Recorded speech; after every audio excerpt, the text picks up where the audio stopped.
ముముక్షుత్వం ఎంత గొప్పదంటే ఈ 4 సాధనలో ఎంత ఇంపార్టెంట్ అంటే ప్రాణవాయువుతో సమానం.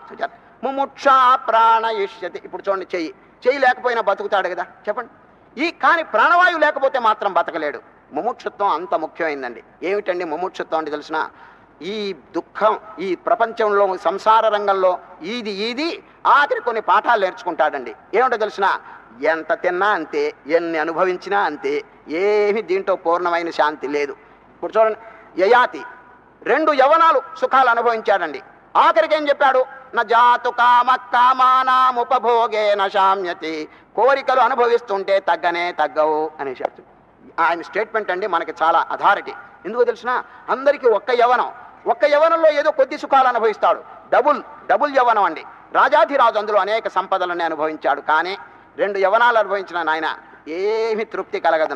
ఎన్నైనా అనుభవించుకోండి, నిప్పులో కనుక నెయ్యి పోస్తే ఏమైనా చల్లారుతుందా అని ప్రశ్న చేశాడు. నిప్పులో ఎవరైనా నెయ్యి పోస్తే చల్లారుతుందండి? లేదు, ఇంకా దిగడీకృతంగా వృద్ధి అయిపోతుంది. కనుక ఈ భోగాలు, ఈ విషయములు, ఇవన్నీ ఎన్ని జన్మలు అనుభవించినప్పటికీ నో సాటిస్ఫాక్షన్.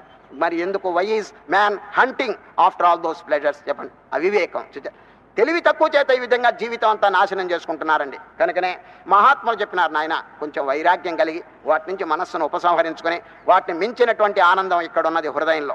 యం లబ్ధ్వాచ అపరం లాభం మన్యతే నాధికం తథా యస్మిన్ స్థితో న దుఃఖేన గురునాపి విచాల్యతే. ఆ స్థానంలో ఉంటే పరమలాభం. దుఃఖం అనేది లవలేశం కూడా ఉండదు. మహత్తరమైనటువంటి గొప్పదైన బాధ లేకపోతే ఆపత్తులు కలిగిన ఏమి చెలించడు అంటాడు. చూడండి, యస్మిన్ స్థితో న దుఃఖేన. ఇప్పుడు చూడండి, ఏదన్నా కొంచెం దుఃఖం కలిగితే తలకిందులు అయిపోతాడు కదండి, హీ విల్ బికమ్ మ్యాడ్. కానీ ఆ స్థితిలో మాత్రం కొండంత దుఃఖం వచ్చినప్పటికీ నీ చెల్లింపడంటాడు ఎవరు? శ్రీకృష్ణ పరమాత్మ. యస్మిన్ స్థితో న దుఃఖేన గురునాపి విచాల్యతే. మరి ఆ స్థితిని తప్పకుండా సంపాదించాలనేటువంటిది అందరూ పెద్దలంతా బోధిస్తున్నారు.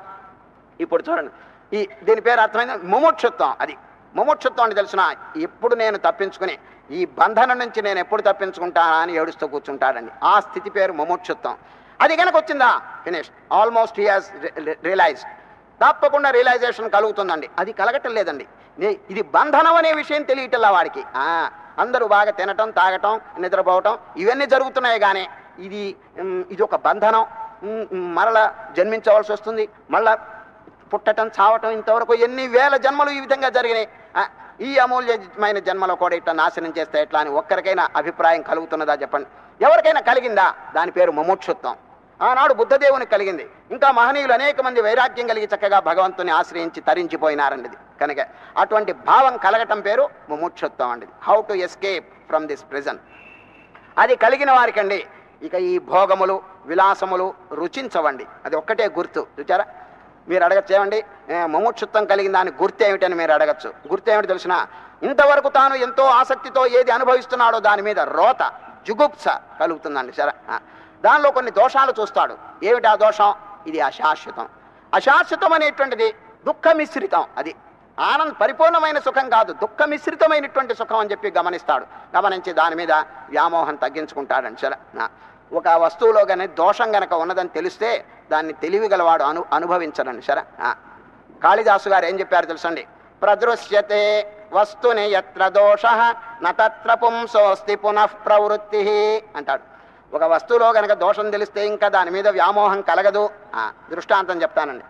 మీరు భోజనం ఇస్తట్లోనండి అన్నం వడ్డించారు, కూరలన్నీ వడ్డించారు, మంచి ఆకలిగా ఉంది, మీకు తినబోతున్నారు. ఆ తినబోయే టైంలో ఎవరో వచ్చి చెప్పారు, ఏమండి ఈ అన్నం వండేటప్పుడు దాంట్లో ఒక బల్లి పడిందండి అని ఎవరో చెప్పారండి. అన్నం వండేటప్పుడు అన్నంలో ఒక బల్లి పడింది, దాన్ని తీసేశారు అని ఎవరో చెప్పారనుకోండి. అప్పుడు ఆ భోజనం తినబుద్ధి అవుతుందా చెప్పండి? మంచి ఎంతో ఆసక్తికరమైనటువంటి భోజనం, రుచికరమైనటువంటి భోజనం, కానీ దానిలో ఒక చిన్న దోషం ఎవరో వచ్చి చెప్పేటప్పటికీ ఇక దాని మీద ఆసక్తి కలగదండి. ఏమండి, ఎవరైనా భోజనం చేస్తారా? లేదు, దాన్ని వదిలేస్తారు. ఎంత రుచి కలిగిన వస్తువు అయినప్పటికీ దాంట్లో ఏదో ఒక బల్లి కానీ ఏదైనా పురుగు కానీ పడిందని చెప్తే ఇక దాని మీద దృష్టి పోదండి. అది ఆ దోషం అనేది వారు చెప్పారు కాబట్టి అది అరుచిగా ఉందండి. అదేవిధంగా ప్రపంచంలో శ్రీకృష్ణ పరమాత్మ ఏం చెప్తున్నారు? దుఃఖ దోషానుదర్శనం. ఈ ప్రాపంచిక వస్తువుల్లో కొన్ని దోషాలు ఉన్నాయి. ఏమిటి ఆ దోషం చెప్పండి? ముఖ్యమైన దోషం శాశ్వతం కాదు. రెండవది, దుఃఖంతో కూడి ఉన్నటువంటి సుఖాలే కానీ పరిపూర్ణమైనటువంటి సుఖాలు కావంటాడు. కనుక అటువంటి దాని మీద ఎందుకు కాలం అంతా వృధా చేయటం అని జిజ్ఞాసు అయినటువంటి వాడు ఆ టైం అంతా భగవత్ చింతన, దైవ విచారణ ఇటువంటి దాంట్లో గడుపుతూ ఉంటాడండి. దీని పేరు ముముక్షుత్వం.